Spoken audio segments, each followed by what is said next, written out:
Sudah membuka kita sudah bersama-sama dengan saya dalam kitab Ibrani pasal 12. Tema kita bulan ini Ibrani pasal yang ke-12 ayat yang ke-14. Saya akan berbicara pagi ini yaitu dipanggil untuk hidup dalam kekudusan. Ibrani pasal 12 ayat yang ke-14. Kita akan baca bersama-sama 2, 3. Berusahalah hidup damai dengan semua orang dan kejarlah kekudusan, sebab tanpa kekudusan tidak ada seorang pun akan melihat Tuhan. Amen. Saudara, tema kita bulan ini adalah pursuing holiness, kejar kekudusan. Jadi tema-tema kita setiap bulan itu adalah untuk memprepare kita, untuk kita persiapkan kita bisa menyambut kedatangan Tuhan, Raja kita. Nah, saya akan berbicara pagi ini tentang holiness. Saya berbicara tentang kekudusan di zaman sekarang ini mungkin agak sulit untuk diterima, sulit juga untuk diterapkan. Kekudusan di zaman sekarang menjadi sesuatu yang langka. Banyak gereja yang sudah kurang lagi menyuarakan tentang kekudusan ini. Setelah kita sedang hidup pada hari-hari yang terakhir, kita perlu prepare diri kita, menguduskan diri kita, untuk kita bisa siap menyambut kedatangan Sang Raja. So, kekudusan itu hal yang sangat penting. Nah, dalam Ibrani pasal 12 dikatakan di sini, kejarlah kekudusan. Kenapa dikatakan kejar kekudusan? Kejar kekudusan, berarti ada sesuatu yang sangat penting, ada sesuatu yang sangat berharga di dalam kekudusan itu. Nah, dikatakan tanpa kekudusan kamu tidak akan melihat Tuhan. Saya akan mencoba untuk membongkar ayat ini, Ibrani 12 ayat yang ke-14 ini. Dan kejarlah kekudusan, karena tanpa kekudusan kamu tidak akan melihat Tuhan. Jadi seringkali perkataan tidak akan melihat Tuhan, tidak seorang pun akan melihat Tuhan. Seringkali ini menjadi mock question kita.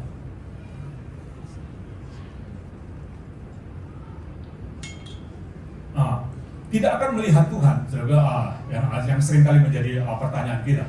Tidak akan melihat Tuhan itu bukan berarti bahwa kita tidak akan ketemu Tuhan atau kita nggak akan masuk surga, atau dengan bahasa yang lain kita nggak selamat. Tetapi tidak melihat Tuhan, di sini yang dimaksud adalah kita tidak bisa melihat pernyataan-pernyataan Tuhan, atau kita tidak akan mengalami pengalaman-pengalaman pribadi dengan Tuhan. Jadi perkataan tidak akan melihat Tuhan itu bukan mengarah kepada keselamatan, tetapi kepada reward, kepada upah. Dikatakan tanpa kekudusan tidak ada seorang pun yang akan melihat Tuhan. Jadi tidak akan melihat Tuhan itu bukan berbicara tentang keselamatan, tapi berbicara tentang reward, tentang upah. Jadi keselamatan itu adalah anugerah. Keselamatan itu adalah pemberian karena iman kita kepada Yesus. Jadi percaya Yesus, selamat, titik. Tidak ada koma, tapi titik. Percaya Yesus, selamat. Setelah kekudusan ini, yang dimaksud dengan tanpa kekudusan, kamu tidak akan melihat Tuhan. Kekudusan di sini adalah merujuk kepada reward. Dan perkataan melihat dalam bahasa aslinya mungkin bisa dibantu ditampilkan. Perkataan melihat itu memakai kata optanomai, optomai. Jadi dalam terjemahannya to allow oneself to be seen, itu membiarkan dirinya untuk dilihat atau dinyatakan atau memperlihatkan diri. Itu perkataan melihat. Jadi tanpa kekudusan kita tidak akan melihat Tuhan. Jadi kita tidak akan melihat pernyataan-pernyataan Tuhan, atau kita nggak akan melihat di mana Tuhan memanifestasikan diri. Itu perkataan melihat Tuhan. Jadi dalam Ibrani katakan kejarlah kekudusan. Tanpa kekudusan kamu tidak akan melihat Tuhan. Saya kejar kekudusan. Jadi kekudusan itu adalah satu proses. Tadi saya katakan bahwa keselamatan itu adalah percaya Yesus, titik, selamat. Nah, kekudusan itu adalah satu proses, dan itu perlu dikejar. Dalam 1 Petrus pasal 1, coba saya bantu saudara sebentar, terus saya antar saya berbicara dengan kekudusan. 1 Petrus 1 ayat 15 sampai dengan 16. 1 Petrus 1 ayat 15 sampai dengan 16. Kekudusan itu adalah satu proses pertumbuhan. 1 Petrus 1 ayat 15-16. Saya bacakan, nanti suruh bacakan. Tetapi hendaklah kamu menjadi kudus di dalam seluruh hidupmu, sama seperti Dia yang kudus yang telah memanggil kamu.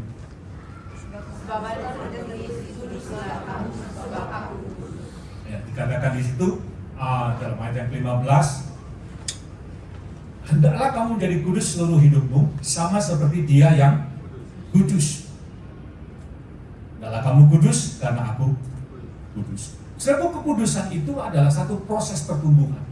Jadi holiness is progressive. Jadi kekudusan itu adalah satu proses pertumbuhan. Bertumbuh menjadi seperti apa? Karena hendaklah kamu kudus sama seperti aku kudus. Jadi kita dipanggil menjadi kudus seperti Allah yang kudus. Jadi kekudusan itu adalah satu proses menjadi, satu pertumbuhan menjadi seperti Yesus. Jadi holiness is Christ likeness.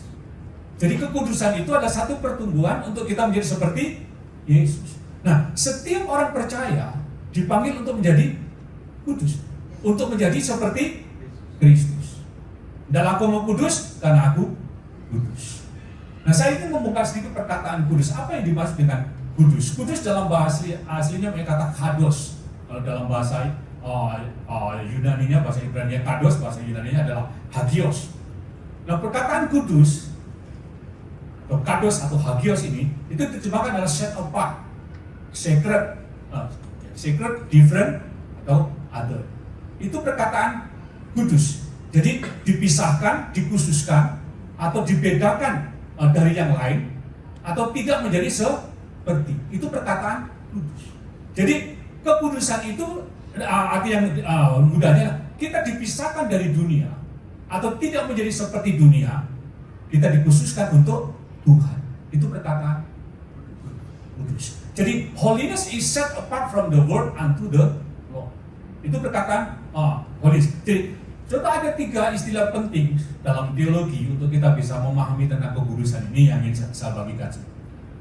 Jadi ada 3 istilah teologi yang untuk kita bisa memahami tentang kekudusan. Nah, 3 istilah teologi ini adalah sebenarnya adalah fundamental kekristenan. Ini merupakan tahapan dari bentuk karya keselamatan yang bekerja di dalam diri kita. Dan itu juga merupakan sebenarnya adalah tahapan pertumbuhan kekristenan kita.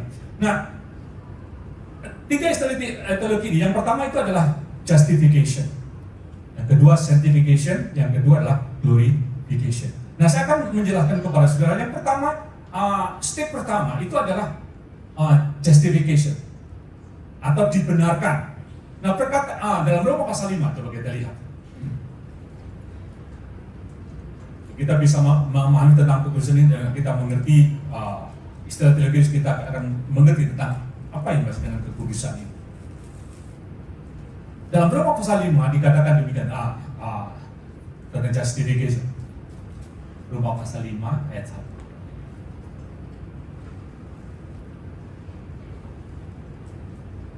Kita baca bersama-sama 2, 3. Sebab itu kita yang dibenarkan karena iman, kita hidup dalam damai sejahtera dengan Allah oleh karena Tuhan kita Yesus Kristus. Katakan di situ kita yang dibenarkan karena iman. Nah, perkataan dibenarkan dalam bahasa asli di situ dalam bahasa ini tulis justification. Kalau dalam bahasa aslinya berkata dikayo. Dikayo ini ada diterjemahkan yaitu to declare righteous atau make righteous in the sight of God, dinyatakan benar, diproklamasikan benar, atau menjadi benar di hadapan Tuhan atau di pandangan Tuhan. Itu perkataan justification. Saudaraku, dikatakan Roma pasal 5 tadi, setiap kita yang telah dibenarkan oleh iman. Jadi justification atau dibenarkan ini adalah pemberian. Jadi dibenarkan itu adalah pemberian, itu adalah anugerah. Ini pekerjaan Allah, bukan usaha, bukan earning. Jadi setiap kita percaya Yesus, kita dibenarkan. Kita dinyatakan benar. Kita benar di hadapan Allah. Karena pembenaran atau dibenarkan atau menjadi benar itu adalah a gift, satu pemberian. Bukan usaha, bukan earning, bukan karena apa yang kita lakukan atau apa yang kita atau perbuatan kita, tapi diberikan pemberian. Dalam Filipi pasal 3:9 dijelaskan lebih jelas lagi bahwa kita menjadi benar atau dibenarkan atau benar di hadapan Allah itu adalah gift, itu adalah anugerah. Filipi 3:9. Kita baca bersama-sama. Filipi 3 ayat 9. 2, 3. Dan berada di dalam Dia bukan dengan kebenaranku sendiri karena mentaati hukum Taurat, melainkan dengan kebenaran karena kepercayaan kepada Kristus, yaitu kebenaran yang Allah anugerahkan berdasarkan kepercayaan. Jadi kebenaran karena iman yang dianugerahkan, dan dianugerahkan karena iman. Jadi kebenaran ini, pembenaran yang kita terima atau justification ini kita terima pada waktu kita percaya dan menerima Yesus sebagai Tuhan. Jadi waktu sudah percaya Yesus, kita dibenarkan. Nah, kita dibenarkan menjadi orang benar itu waktu kita percaya. Jadi pada saat percaya. Jadi justification itu adalah instantaneous. Jadi waktu kita percaya, saat itu kita benar. Jadi ketika sudah percaya Yesus, terima Yesus sebagai Tuhan, saat itu sudah dinyatakan benar. Orang benar, not guilty. Itu waktu kita percaya. Jadi setiap kita yang percaya Yesus, kita dibenarkan. Dan kita yang telah dibenarkan dalam Roma pasal 5:9-10 kita diselamatkan. Jadi setiap kita percaya Yesus, kita dibenarkan. Itu adalah instant. Nah, dalam Roma pasal 5:9-10 mungkin saya bantu bisa mengerti ini. Pasal mengerti tentang kebenaran dan keselamatan ini. Ayat 9 dan ayat ke-10. Roma 5 ayat 9 dan 10.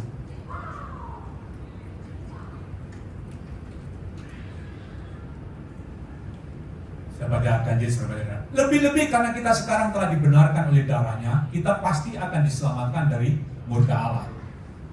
Sebab jikalau kita masih seteru diperdamaikan dengan Allah oleh kematian anaknya, lebih-lebih kita yang sekarang telah didamaikan pasti akan diselamatkan oleh hidup. Amen. Dikatakan ayat 9 dikatakan kita akan dibenarkan, kita pasti diselamatkan. Diulang lagi ayat yang ke-10 dikatakan kita yang dibenarkan, kita pasti diselamatkan. Saudaraku, itu kebiasaan orang Yahudi. Kalau kita biasanya kalau sesuatu yang penting itu kita tandahin, kita ya kita kasih warna itu kan. Kalau orang Yahudi itu biasanya katakan ulang-ulang yang sama. Karena itu kalau Yesus memberikan perkataan yang penting pada surely itu penting. Nah ini setelah itu tidak Roma pasal 8 ini Paulus dia mengulang 2 kali. Setiap kita yang dibenarkan, kita pasti diselamatkan. Jadi setiap orang yang dibenarkan oleh iman, kita diperdamaikan dengan Allah atau kita dipersatukan dengan Allah, dan setiap orang yang telah dibenarkan itu pasti diselamatkan. Jadi keselamatan bagi orang percaya itu pasti, bukan walau alam, bukan mungkin, tapi pasti. Kita mati pasti masuk, itu pasti, bukan mungkin, bukan walau alam, jadi pasti.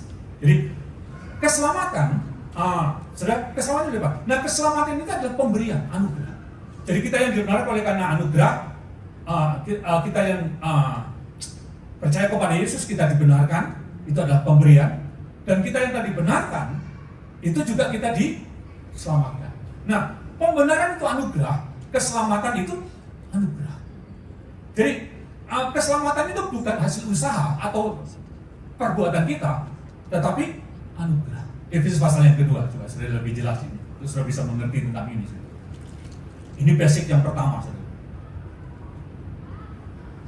Efesus 2 ayat 8 dan 9, saya percaya genap sudah bacakan. Efesus pasal 2 ayat 8 sampai 9. Sebab karena kasih karunia kamu diselamatkan oleh iman. Itu bukan hasil usahamu, tetapi pemberian Allah.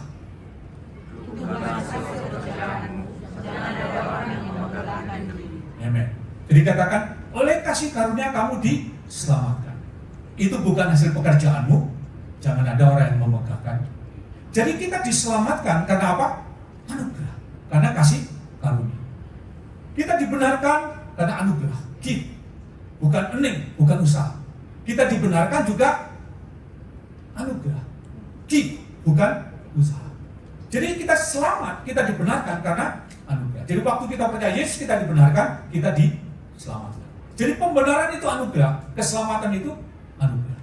Jadi keselamatan dengan kekudusan itu berhubungan, tapi dua hal yang berbeda. Jadi, waktu kita percaya Yesus, kita dibenarkan, kita diselamatkan, justification. Nah, yang kedua, saudaraku, itu adalah sanctification.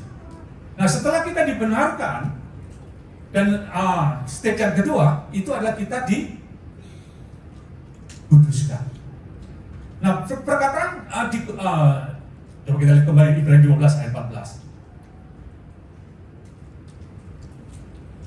Ibrani pasal 12 ayat yang ke-14. Dikatakan di situ, kejarlah kekudusan, karena tanpa kekudusan kamu tidak mungkin melihat Allah. Nah, perkataan kekudusan, kejarlah kekudusan. Perkataan kekudusan di sini dari bahasa aslinya adalah hagiasmos.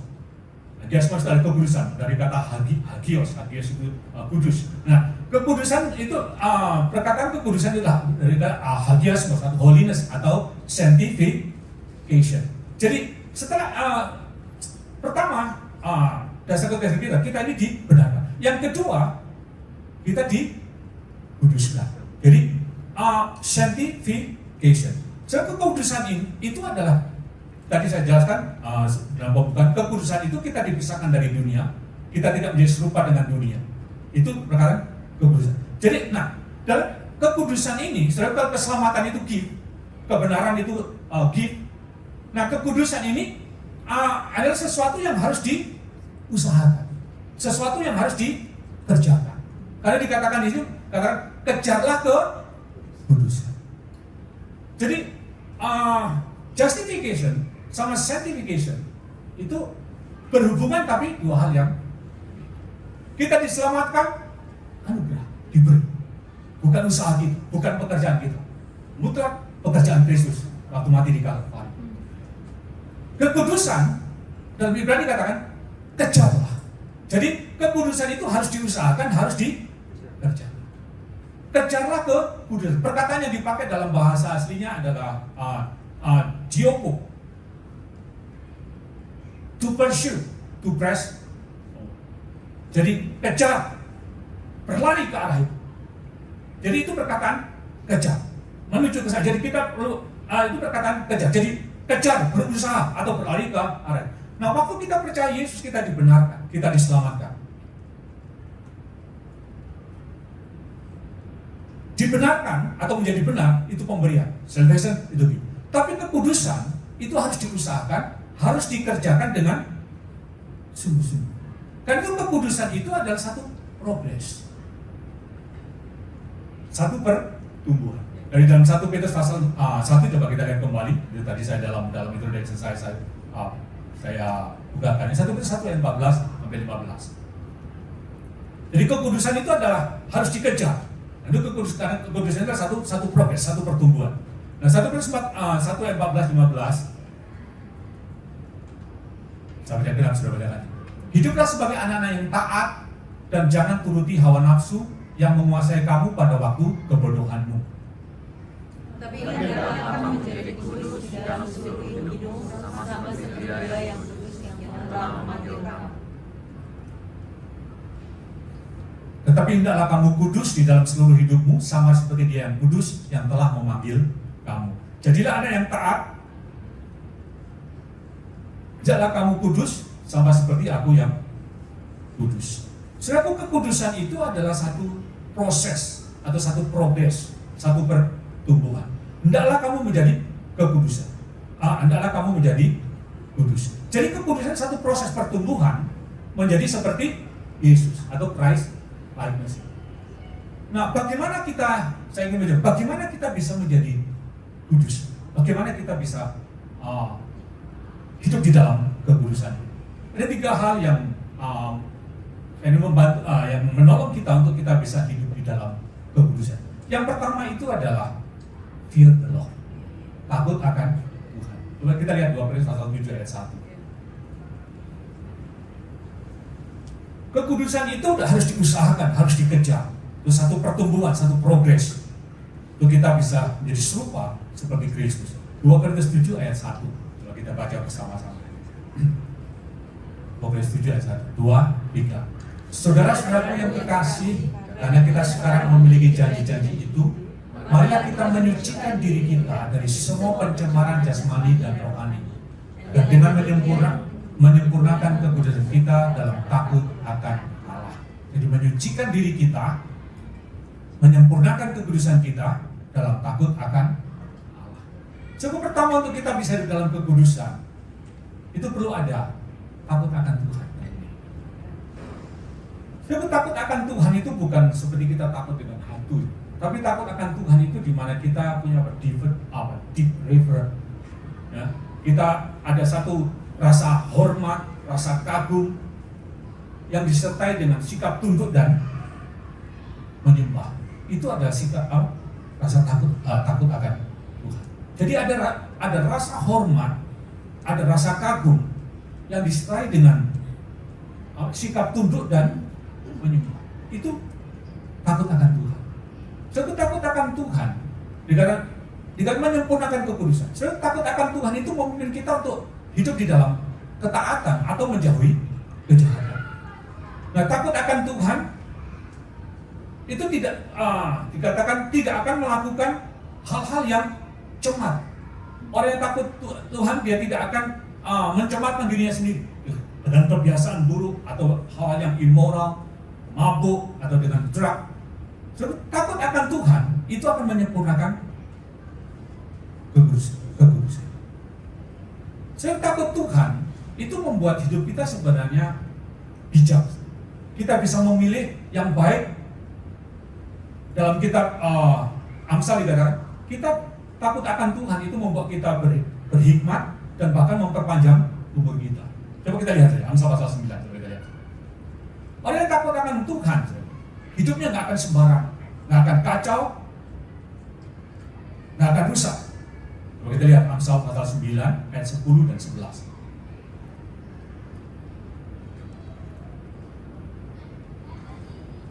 Baca genap, sudah bacakan itu. Permulaan hikmat adalah takut akan Tuhan, dan mengenal Yang Maha Kudus adalah pengertian.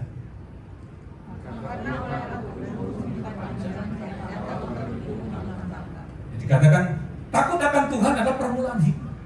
Sebab orang yang takut akan Tuhan, dia tahu memilih yang baik. Hidupnya nggak akan sembarang, nggak akan kacau. Nah, takut akan Tuhan dikatakan memperpanjang umur. Buat umur kita, Pak. Jadi takut Tuhan itu berarti kita hormat, kita hargai Tuhan. Kalau sudah mempelajari, pernah dibuat satu survei di Amerika. Di Amerika rata-rata umur manusia itu, umur mereka itu 65 sampai 70 tahun. Orang Singapura lebih panjang, 70 sampai 80. Orang Jepang lebih panjang lagi, 80 sampai 90 tahun. Orang Amerika diteliti 65 sampai 75 tahun, terlalu banyak hamburger. Dari 65 sampai 70 tahun itu diteliti. Nah, kemudian disurvei juga para rockstar, penyanyi dan pemusik rock. Itu diteliti di Amerika. Umurnya itu rata-rata 33 tahun. Pendek. Jadi kenapa sebenarnya? Saya kok orang-orang yang rockstar ini, mereka kebanyakan umurnya enggak panjang-panjang, matinya cepat. Saya berikan contoh, ada 2 contoh saya lihat dalam yang pertama ini, saya lihat ini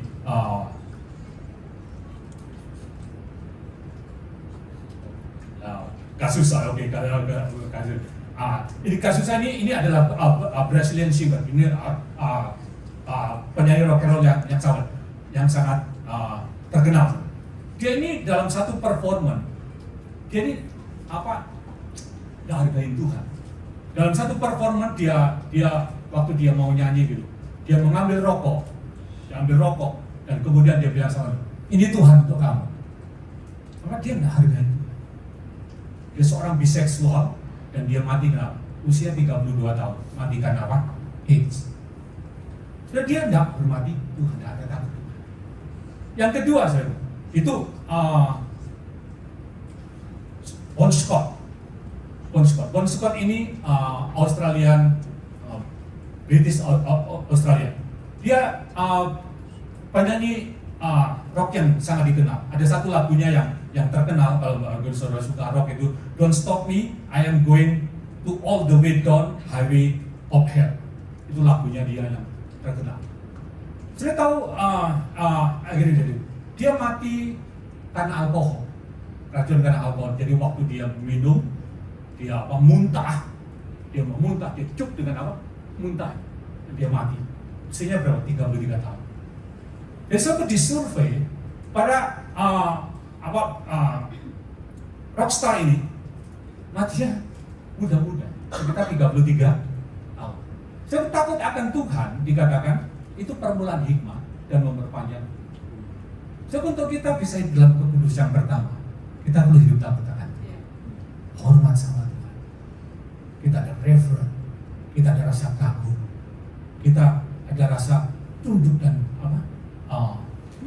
ada pemujaan, penyembahan kepada Tuhan. Itu untuk kita bisa hidup di dalam kekudusan. Jadi ada rasa takut akan Tuhan. Yang kedua, kekudusan yang kedua itu adalah disiplin. Dan 1 Tesalonika 4, coba kita lihat. 1 Tesalonika 4 ayat 3 sampai dengan 5. Disiplin. 1 Tesalonika 4 ayat 3-5. Karena inilah kehendak Allah pengudusanmu, yaitu supaya kamu menjauhi percabulan. Supaya kamu masing-masing mengambil seorang perempuan menjadi istrimu sendiri dan hidup dalam kekudusan dan kehormatan. Bukan di dalam keinginan hawa nafsu seperti yang dibuat oleh orang-orang yang tidak mengenal Allah. Cuma ayat yang ketiga, bisa berkatanya, ingin saya ayat yang ketiga dikatakan, inilah kehendak Allah yaitu pengudusanmu, yaitu supaya kamu menjauhi percabulan. Perkataan menjauhi dalam bahasa aslinya adalah apekomai, yang diterjemahkan adalah saya tulis. Perkataan yang dipakai adalah apekomai. Itu artinya adalah abstain atau to hold one self off. Itu perkataan apekomai. Jadi abstain atau to hold one self off. Jadi menjauhi, menghindar atau menahan diri. Itu perkataan menjauhi. Jadi kunci yang kedua untuk kita bisa hidup dalam kekudusan itu adalah mendisiplin diri kita. Kalau kita disiplin tubuh kita itu dengan menguasai atau tidak mengikuti keinginan daging kita. Jadi cara yang paling efektif dalam mendisiplin diri kita itu adalah dengan menghindar atau dengan menjauhi percobaan. Dengan itu dikatakan menjauhi dari yang perkara yang dikatakan menjauh. Jadi cara yang paling efektif untuk mendisiplin diri itu adalah menghindar atau menjauh. Mungkin saya ingin bertanya kepada saudara, mungkin ya, kepada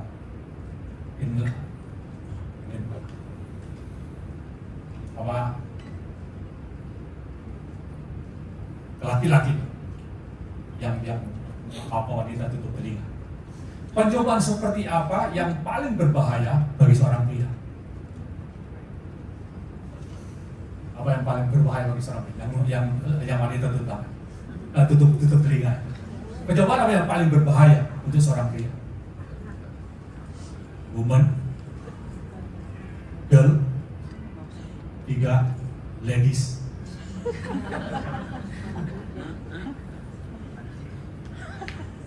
Next, with pride possession.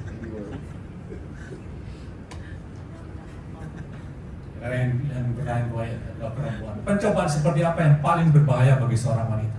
Yang lagi tutup telinga. Apa yang paling berbahaya? Men. Mas. Ada yang bilang pernah saya ketemu dalam satu pertemuan bilang, yang paling berbahaya bagi seorang wanita itu bilang, tidak bisa tunduk pada suami. Ada lagi yang bilang,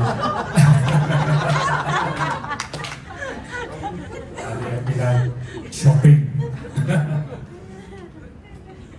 Sekarang kita harus menjauhi pencobaan. Jadi cari disiplin yang paling efektif itu dengan menjauh, menghindar.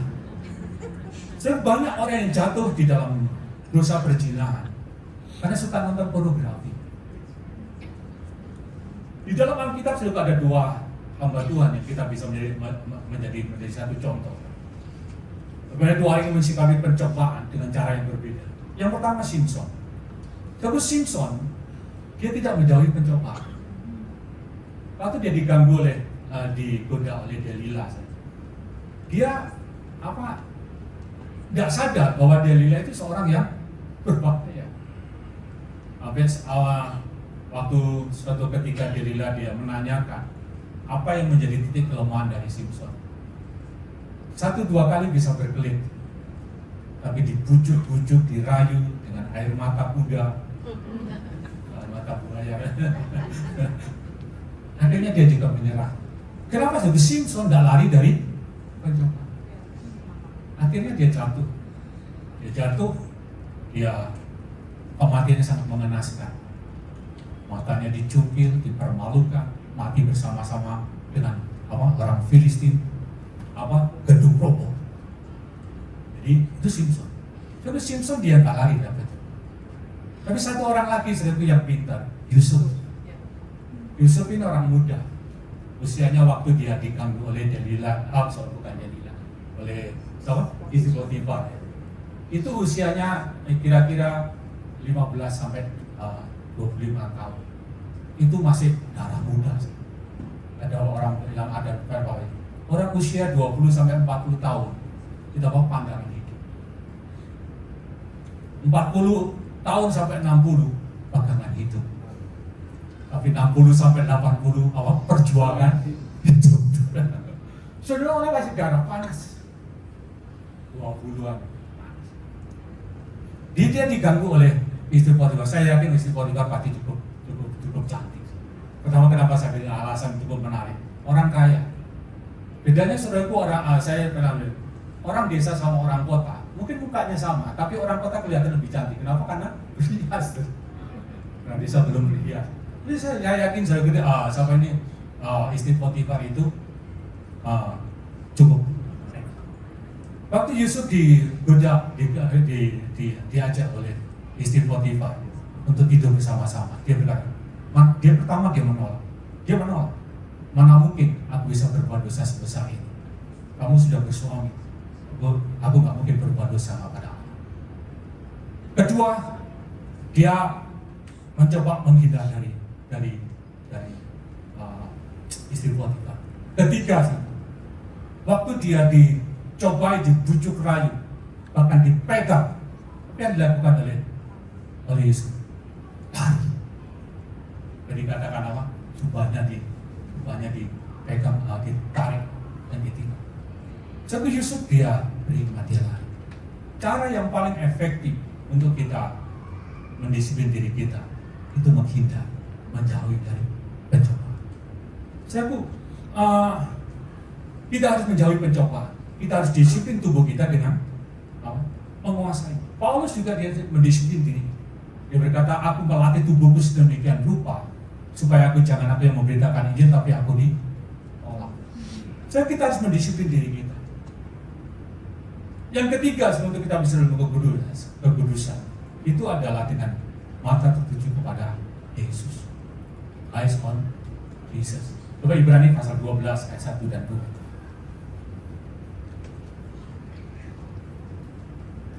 Ibrani pasal 12 ayat 1 dan 2. Kita baca kaji sudah baca ayat itu. Karena kita mempunyai banyak saksi bagaikan awan yang melilit kita, malah kita menanggalkan semua beban dan dosa yang begitu merintangi kita, dan berlomba dengan tekun dalam perlombaan yang diwajibkan bagi kita. Marilah kita melakukannya dengan mata yang sungguh-sungguh bagi Yesus, yang yang memimpin kita dalam iman, dan yang membawa iman kita itu kepada kesempurnaan. Yang dengan mengabaikan kehinaan dan turut memikul salib dengan sukacita yang disediakan baginya. Yang sekarang duduk di sebelah kanan Allah. Amen. Dikatakan marilah kita melakukannya dengan mata yang tertuju kepada Yesus. Menanggalkan semua beban dan dosa, berlari dengan mata yang menghadap kepada Yesus. Saudaraku, untuk kita bisa dalam kekudusan, arahkan pandangan kita kepada Yesus. Fokus hati kita untuk kita mempercayai, mengasihi, dan mengikuti teladan Yesus. Jadi kita arahkan pandangan kita kepada Yesus. Memandang Yesus, mungkin saya bisa menjawab ada dua hal. Yang pertama adalah kita relying on Jesus. Yesus adalah sumber penghiburan, sumber kekuatan waktu kita menghadapi pencobaan.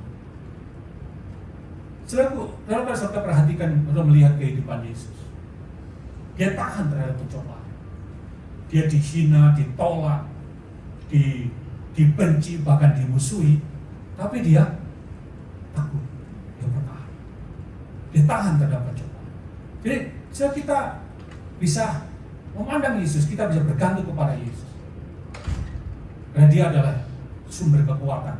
Dikatakan dia dicobai, tapi dia tidak berbuat dosa. Dia juga sampai menolong kita yang dicobai.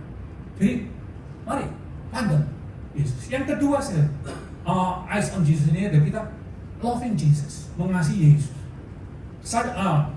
Mengasihi, jadi sadar akan kasih Kristus. Lalu kesadaran akan kasih Kristus ini sangat membantu kita untuk kita bisa mengasihi Yesus. Paulus, saudaraku, dia sadar betul akan kasih Yesus karena dia bisa mengasihi Yesus. Lalu ketika kan waktu dia ada trial, waktu dia mau dibawa ke Yerusalem, dikatakan, dia tahan. Dia katakan, sekalipun aku mati, tidak apa. Aku ini dikatakan, aku ini orang yang paling hina dari semua dosa, seorang yang berdosa, seorang pembunuh, tapi yang diterima oleh Tuhan, dia sadar akan kasih Tuhan, dan dia mengasihi Yesus. Itu yang membuat dia tahan. Jadi, mari untuk kita bisa tidak hidup di dalam dosa, maka percaya Yesus, kasih Yesus, pandang Yesus. Itu akan membuat kita itu bisa hidup. Saudaraku, dengan mata tertuju kepada Yesus, waktu kita terus memandang Yesus, hati kita, mata kita arahkan kepada Yesus. Itu sebenarnya kita sedang apa? Mirroring. Apa yang namanya? Bercermin. Kita cermin pada Yesus itu, dan itu akan merefleksikan hidup Yesus di dalam diri kita. Jadi waktu kita memandang Yesus, sudah melihat Yesus, itu kita sedang mirroring, dan kita juga bisa merefleksikan kehidupan Yesus. Jadi karena dikatakan hendaklah kamu kudus sama seperti aku. Jadi kekudusan itu satu progres, satu yang harus diusahakan, yang harus dikerjakan. Dan kita harus kejar, kita harus berdoa. Jadi yang pertama tadi saya jelaskan untuk kita bisa hidup dalam kekudusan, pertama adalah takut Tuhan, hormat sama Tuhan. Yang kedua, untuk kita bisa dalam kekudusan, kita disiplin, takut Tuhan, disiplin. Yang ketiga, itu adalah dengan mata yang tertuju kepada Yesus. Saudara, justification itu free, tapi kekudusan itu perlu dikerjakan, perlu dikejar. Dan yang ketiga itu adalah glorification. Nah, glorification itu dalam Roma pasal yang ke-8, kalau kita lihat sebentar. Roma pasal yang ke-8, dimuliakan.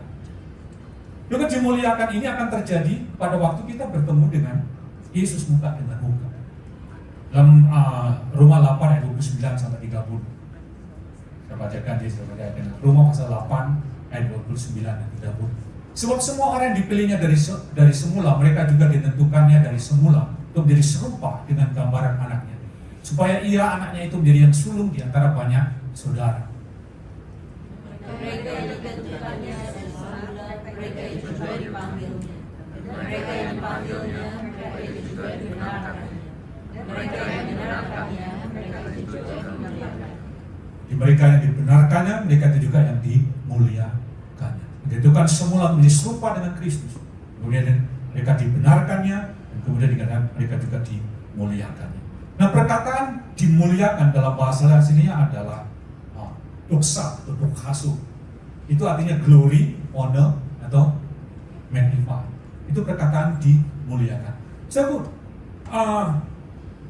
setiap kita yang percaya Yesus, kita yang dibenarkan, kita yang dikuduskan, yang bertumbuh menjadi seperti Kristus, kita akan dimuliakan. Kita akan menjadi serupa seperti Yesus. Dan ini akan terjadi pada waktu kita bertemu dengan Yesus. Kita akan mulia seperti Yesus. Kita memiliki hidup yang kekal dengan tubuh kemuliaan. Jadi sebenarnya kalau sudah mengerti, setiap kita orang percaya ini, kita ini bukan ordinary people, tapi kita ini adalah orang-orang yang luar biasa. Setiap kita ini gak akan mati. Coba bilang sebelah kanan, kamu gak akan mati. Ya, kita ini gak akan mati. Kita ini saya bilang immortal, bukan mortal, immortal. Sebenarnya perkataan mati kalau istilah dunia itu kan habis, selesai, atau gak eksis. Tapi kita ini gak akan mati. Dan kita akan menanggalkan tubuh ini, tubuh kita ini hanya untuk sementara waktu. Kita akan diganti dengan tubuh kemuliaan. Di waktu kita bertemu Yesus, tubuh kita itu kalau kita menanggalkannya sebelum Yesus datang, akan dibangkitkan. Tapi kalau kita masih hidup pada waktu Yesus datang, itu akan diubahkan dengan tubuh kemuliaan. Jadi setiap kita ini gak akan mati. Kita akan dimuliakan. Kita akan, bahkan dikatakan apa? Magnify. Kita akan menjadi seperti Yesus. Nanti pada waktu Yesus datang, kita akan dimuliakan, dan kita juga akan memerintah bersama-sama Yesus selama 1000 tahun damai. Jadi waktu ketemu Yesus, kita akan datang kembali bersama-sama dengan Yesus, dan kita akan masuk dalam pemerintahan 1000 tahun. Kita akan memerintah di bumi. Itu dengan apa? Tubuh kemuliaan. Kamu tubuh kemuliaan, jadi kan saya lihat kita ini luar biasa. Jadi jangan lihat itu. Coba kata sebelah kanan, kamu itu luar biasa. Dan kita ini bukan orang biasa, tapi kita luar biasa. Jadi kita akan memerintah bersama Yesus selama 1000 tahun. Itu dengan tubuh kemuliaan. So bayangkan tubuh kemuliaan. Waktu Yesus mati dan bangkit dengan tubuh kemuliaan. Tubuh kemuliaan ini nggak bisa dibatasi dengan ruang. Tidak dibatasi dengan yang material ini, ruang. Yesus mau datang kapan saja dalam sekejap mata. Sebab itu kita akan mengalami. Jadi kita akan dimuliakan. Glory, honor, and magnify. Itu 3 hal yang saya bagikan pagi hari ini. Yang pertama, kita dibenarkan, justification. Yang kedua, kita menguduskan diri kita, sanctification. Yang ketiga, kita akan dimuliakan. Jadi dibenarkan itu ada satu pemberian, tapi kekudusan itu adalah sesuatu yang satu pertumbuhan yang harus kita kejar, yang harus kita usahakan. Itu kita perlu untuk kita kejar kekudusan ini, dan takut akan Tuhan, hormat sama Tuhan, dan mendisiplin tubuh kita, dan yang ketiga, dan memandang mata kita kepada Yesus. Kita pakai berdiri. Dan ini kan lagi ini Jesus is the center. Kita pandang Yesus.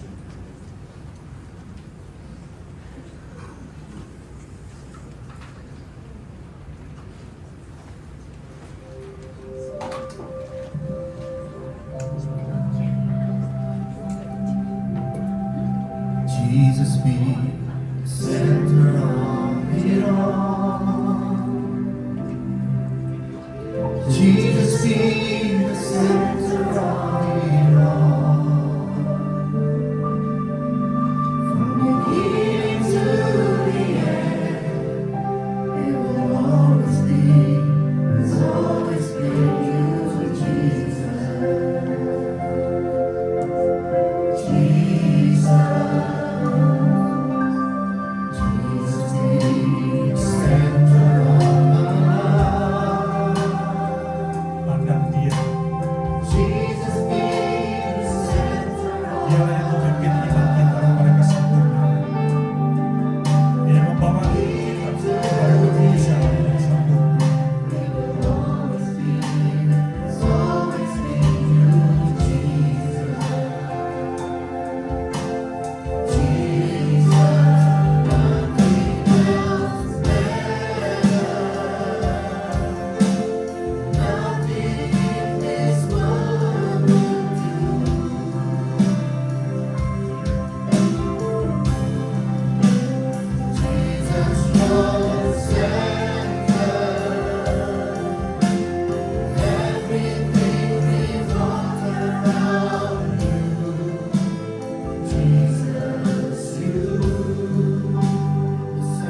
Dia yang membawa iman kita kepada kesempurnaan.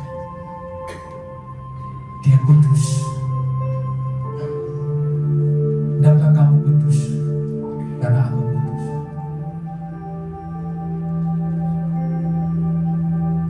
Ya, mata kita terus memandang kepada Yesus.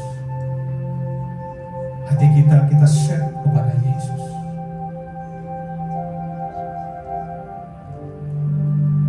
Kasihi Dia, cintai Dia, hormati Dia, akui Dia.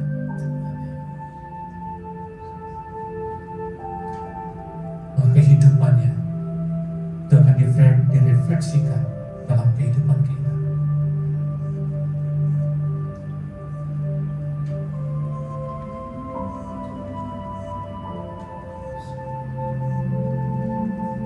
Kudus pimpin kami, bawa kami untuk kami mencapai garis akhir. Amin. Terima kasih. Apa mau berdoa tidak satu dari kami yang mundur Tuhan, Ya. tapi semuanya Tuhan mencapai garis akhir.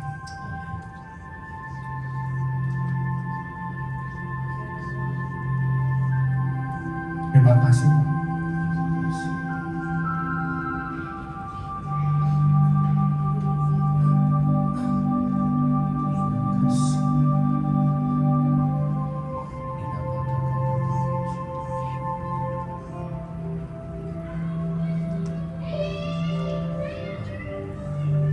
Tidak satu pun yang gagal. Berkati, berkati, berkati. Mampukan kami, kasih kami mencukup bagi kami.